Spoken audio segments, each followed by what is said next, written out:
Hello, dear viewers, and welcome back to the channel where we meticulously examine the most compelling and often controversial developments surrounding the British royal family. Today, we delve deep into a financial scandal that has once again placed the Duke of York, Prince Andrew, directly in the crosshairs of parliamentary scrutiny. This is a story of immense wealth, favorable arrangements spanning decades, and renewed urgent calls from powerful lawmakers demanding that the prince return every single penny of rent he has effectively avoided paying for the past 20 years. Before we unravel the intricate details of this shocking revelation concerning the Royal Lodge, please take a moment to show your support. Hit that like button, subscribe to our channel, and ring that notification bell so you never miss our in-depth royal analysis. Your engagement helps us bring these vital stories to light. For more than 2 decades, the sprawling 30-bedroom residence known as Royal Lodge, nestled deep within the picturesque confines of Windsor Great Park, has served as the primary residence for Prince Andrew. It is a mansion of considerable historical significance, a Grade 2 listed property that speaks volumes about the enduring privilege afforded to senior members of the House of Windsor. However, recent disclosures have brought to light the truly astonishing terms under which the Duke of York has occupied this magnificent estate, prompting an immediate and forceful rebuke from parliamentarians. The documents, which have been painstakingly scrutinized, confirm the details of the lease agreement that was initially formalized and signed by Prince Andrew back in 2003. The terms of this arrangement are nothing short of extraordinary. They stipulate that the Duke of York's annual rental commitment is set at a nominal fee. Precisely 1 peppercorn, if demanded.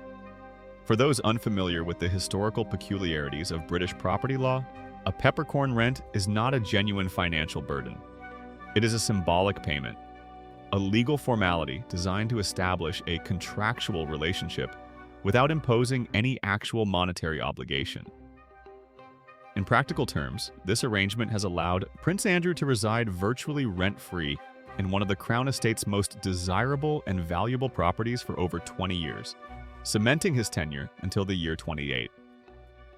This stunning revelation, the confirmation that a non-working member of the royal family has enjoyed such a spectacularly favorable arrangement, has immediately ignited fresh and serious questions regarding the Crown Estate's fiduciary responsibilities and its overall oversight of royal properties. The Crown Estate manages a portfolio worth billions, and its decisions regarding who occupies these historic homes and under what financial terms are now subject to intense public and political scrutiny. The fallout has been swift and severe. Senior members of 2 of the most influential parliamentary bodies, the Commons Treasury Committee and the Public Accounts Committee, have publicly confirmed that they are seriously considering launching a comprehensive investigation. This probe would focus directly on how the Crown Estate managed the lease pertaining to Royal Lodge, seeking to determine whether such exceptionally favorable terms were appropriate, particularly for a royal who has been increasingly distanced from official public duties. Parliamentarians have not minced words. They have roundly condemned Prince Andrew's prolonged and highly privileged tenure at the 30-room mansion. Furthermore, they have strongly suggested that the Duke of York ought to fully reimburse the Crown Estate for the substantial market value of the rent he has effectively succeeded in avoiding over these 2 decades. The argument being made is that while the lease may be a legal formality, the economic reality is that the Crown Estate, and by extension the British taxpayer, has foregone millions in potential revenue. It is important to provide the full financial context of the arrangement, as revealed through documents obtained by The Times newspaper. While the annual rent is merely a symbolic peppercorn, the initial agreement did require significant capital contributions from the Duke. Specifically, Andrew paid an initial sum of £1 million simply to secure the leasehold. More significantly, he committed and contributed at least £7.5 million toward extensive and necessary refurbishments of the historic property, which were completed in 2005. These extensive renovations, while costly, secured the property for the future and were a condition of the lease. However, the initial capital outlay and the refurbishment costs are now being weighed against the ongoing, decades-long benefit of zero-cost housing in an exceptionally valuable location, The agreement grants the Duke and his family the exclusive right to occupy this magnificent Grade II listed property for an astonishing 75 years, stretching all the way to 2078. Following these comprehensive disclosures, the members of Parliament responsible for overseeing the financial arrangements of public bodies have suggested that there are more than sufficient grounds for immediate and deep scrutiny. They are not merely asking questions, they are demanding accountability. Dame Meg Hillier, the formidable chairwoman of the Treasury Committee, articulated the foundational principle underpinning the parliamentary demands for transparency.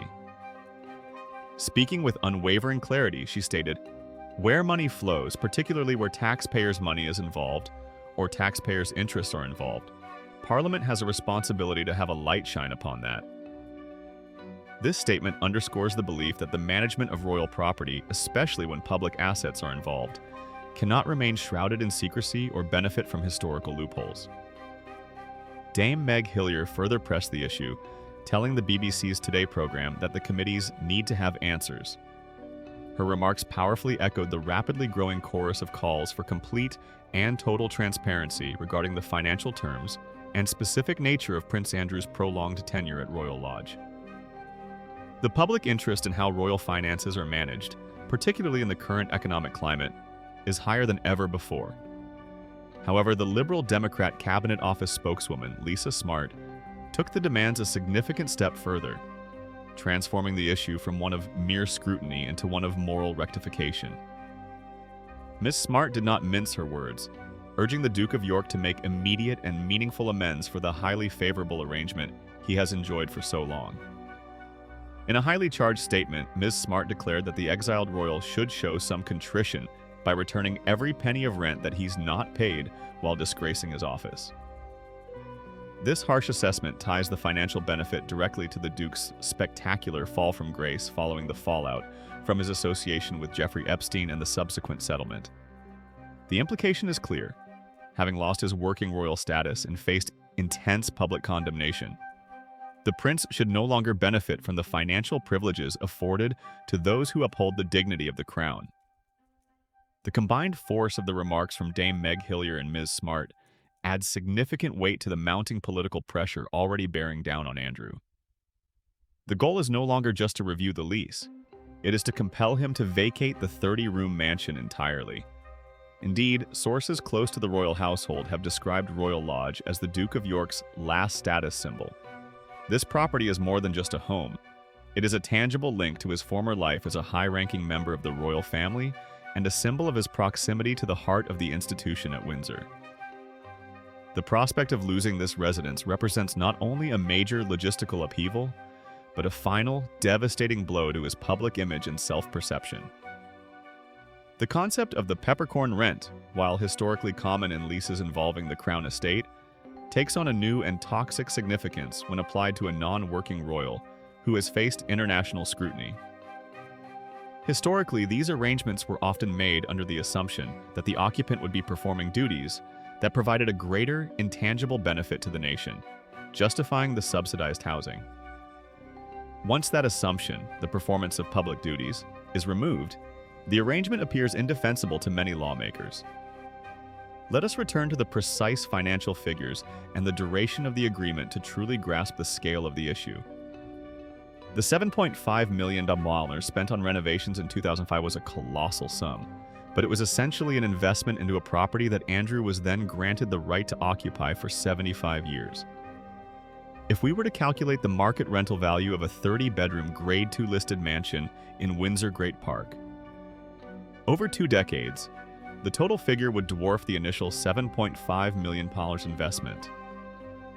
This disparity is precisely what fuels the current political outrage.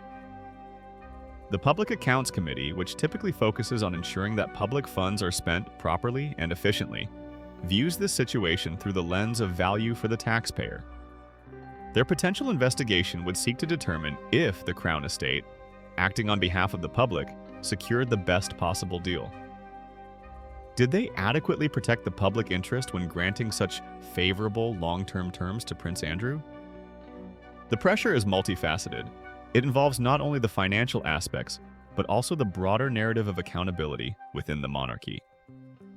King Charles III is widely reported to be keen on streamlining the monarchy and reducing its reliance on state subsidies and unnecessary public expenditure. The continued occupation of a lavish 30-room property by a non-working member under a zero rent agreement stands in stark contrast to the king's vision of a modern, efficient, and accountable institution. The issue of maintenance is the only real financial obligation stipulated outside of the initial capital contributions. Prince Andrew is responsible for covering the extensive maintenance costs associated with such a large, historic property. While these costs are undoubtedly substantial, they still do not equate to the vast sums that would be generated by a standard commercial lease on a property of Royal Lodge's caliber and location. The lawmakers' demand that Andrew return every penny is a legal and political challenge that could set a major precedent. If the committees find that the Crown Estate acted improperly or failed in its duty to secure appropriate terms, it could lead to demands for a retroactive calculation of market rate rent, forcing Andrew to face a bill potentially running into the millions of pounds. This entire saga shines a powerful and often uncomfortable light on the complex web of property ownership, historical agreements, and financial privileges that underpin the lives of the senior royals. The Crown Estate operates under unique rules, but as Dame Meg Hillier emphasized, when taxpayer interests are involved, parliamentary oversight is non-negotiable.